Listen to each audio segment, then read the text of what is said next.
ពុទ្ធបរិស័ទអនុមោទនាបុណ្យកសាងសាលារៀនទ្រព្យក្នុងវត្តនិក្រតវ័នគុលតឹងសាលារៀនទ្រព្យនឹងជាទីកន្លែងសម្រាប់ពុទ្ធបរិស័ទប្រជុំធ្វើបុណ្យផ្សេងប្រកបដោយ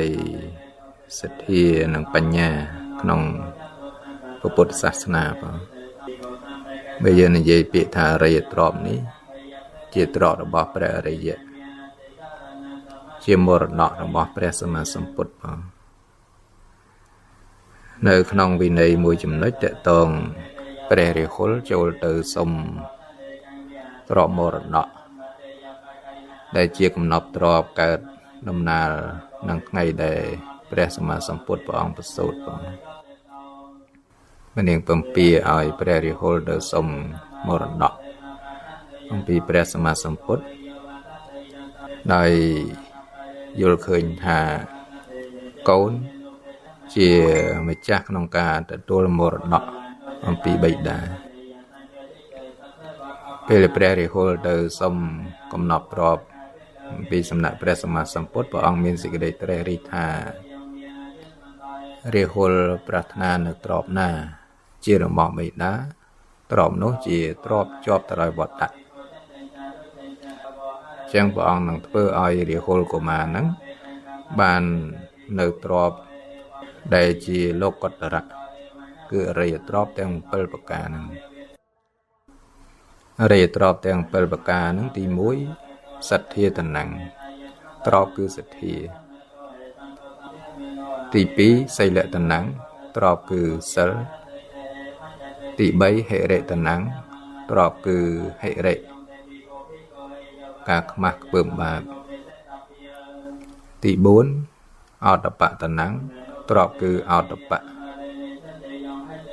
ការខ្លាចបាបហើយទី5សុតតនੰទ្រព្យគឺសុតៈសំដៅដល់ភាពនៃបុគ្គលជាពហុសោតជាអ្នកត្រត្រង់នៅចំណេះ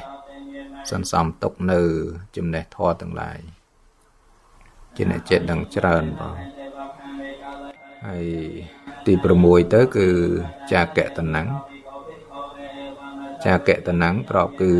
ចាកៈសំដៅដល់ភាពនៃបុគ្គលជាអ្នកមានចិត្តប្រះចាកមន្ទិលគឺសេចក្តីកំណាញ់បានបរិច្ចាគរួចហើយគឺជាអ្នកមានដៃលាងស្អាតសំដៅដល់ការបរិច្ចាគទ្រព្យឲ្យជាទានទី7បញ្ញាតនੰទ្រព្យគឺបញ្ញាចឹងអរិយទ្រព្យទាំង7ប្រការហ្នឹងគឺជាមរតករបស់ព្រះសម្មាសម្ពុទ្ធដែលព្រះអង្គទ្រង់ប្រទានឲ្យដល់ព្រះរាហុលក៏ដូចជាពុទ្ធបរិស័ទដែលជាសាវកសាវិកាជាអ្នកមានពុទ្ធពធប្រសង្ឃជាសរណៈជាសាវករបស់ព្រះសម្មាសម្ពុទ្ធចឹងយើងក៏បីបដិបត្តិដើម្បីទទួលនូវមរតកដែលជាលោកុត្តរៈដែលព្រះសម្មាសម្ពុទ្ធព្រះអង្គបានប្រទានឲ្យទ្រព្យគឺសទ្ធាទ្រព្យគឺសិលទ្រព្យគឺហិរិទ្រព្យគឺអតបៈទ្រព្យគឺសុតៈទ្រព្យគឺចាកៈទ្រព្យគឺបញ្ញាជាគម្រប់7ព្រះអង្គសម្ដែងថាទោះបរោះក្តីយសៈអេតាធនីអដ្ឋិអដ្ឋិយាបរិសស្សវាអតលិតតោតេតាំងអហុអមោខាំងតសៈជីវិតាំងបានន័យថាទោះស្ត្រីក្តីបរោះក្តីមានទ្រព្យទាំងនេះអ្នកប្រាជ្ញទាំងឡាយតែងហៅបុគ្គលនោះថាជាអ្នកមិនទាល់ក្រការរស់នៅរបស់បុគ្គលនោះមិនសាបសូន្យឡើយព្រោះហេតុនោះអ្នកប្រាជ្ញការរលឹកនៅពាក្យព្រាហ្មណ៍បណ្ដៅរបស់ព្រះពុទ្ធទាំងឡាយក៏បីប្រកបរឿយនៅសទ្ធាសិលសេចក្តីជ្រះថ្លានិងការឃើញនៅធម៌ចឹងសូមឲ្យពុទ្ធបរិស័ទរីករាយជ្រះថ្លាអនុមោទនាក្នុងការកសាងនៅសាលារៀនទ្រព្យហើយក៏សូមឲ្យបានទទួលនៅមរតកគឺអរិយទ្រព្យទាំង7ប្រការ ដែលជាមរតករបស់ព្រះសម្មាសម្ពុទ្ធ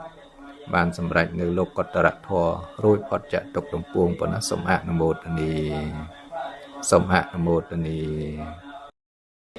កិរិយាបានឃើញបានជួមនៅសមណៈទាំងឡាយមួយធម្មតាកាយឆាគឺកិរិយាសន្ទនាទៅវិញទៅមកនៅធម៌តាមកាលមួយតក៏ជាព្រះមច្ចរិយាចអរិយសាយចានិតសនាងដើមពេនសាយជាកិរិយាចអេតាមមាំងកលមតតំបានសេចក្តីជាយាមដននៅបាបធម៌មួយកិរិយាប្រព្រឹត្តនៅធម៌ដល់ប្រសាមួយកិរិយាពើងឲ្យជាច្បាំងនៅប្រណើមពៀនមួយទាំង4នេះជាមង្គលដ៏អនដំផុតថាសលោកថាមេចិនតាយាសនកម្មបតិអសោកាំងវិរិជាងខេមាំងចេននៃបុគ្គលឯណាដែលលោកធម៌ទាំងឡាយពលត្រូវហើយមិនរំភើបញាប់ញ័រមួយមិនមានសេចក្តីសោកមួយមានធូលីគឺរាកាំងជាចិនផ្សេងសានមួយទាំង4នេះជាមង្គលដ៏អនដំនៃការបានតា8ធម្មបារាយจิតា38ថសោតថងកែឆន្ទតន្តេសាងមង្គលមតមន្តេទេវតានិងមនុស្សទាំងឡាយពើនៅមង្គលទាំងឡាយប្រកបដោយឆ្នែងហើយ